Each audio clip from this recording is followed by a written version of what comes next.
নাটোর সদর উপজেলার ৪ নম্বর লক্ষ্মীপুর খোলাবাড়িয়া ইউনিয়নের ৩ নম্বর ওয়ার্ড বিএনপি ও সকল সহযোগী অঙ্গ সংগঠনের আয়োজনে বিএনপির চেয়ারপারসন ও সাবেক প্রধানমন্ত্রী মরহুমা বেগম খালেদা জিয়ার আত্মার মাগফিরাত কামনায় দোয়া মাহফিল অনুষ্ঠিত হয়েছে।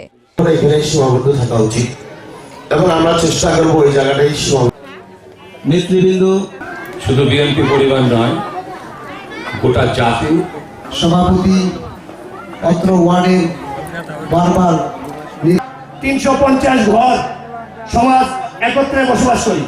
প্রিয় নেতা, আজকে আমাদের দেশের মা, গণতন্ত্রের মা, উনি আমাদেরকে আন্দোলন সংগ্রামে ছায়ার মতো আগলে রেখেছে। জন্ম নিলে মৃত্যু অনিবার্য।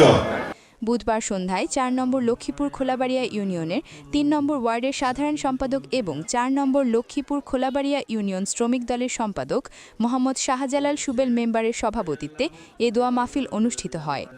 এ সময় উপস্থিত ছিলেন নাটোর নলডাঙ্গা নির্বাচন পরিচালনা কমিটির সদস্য সচিব ফরহাদ আলী দেওয়ান শাহিন, জেলা শ্রমিক দলের সভাপতি আবু রায়হান ভুলু, সদর থানা বিএনপির সাবেক সাংগঠনিক সম্পাদক রফিকুল ইসলাম রফিক সহ অন্যান্য নেতৃবৃন্দ।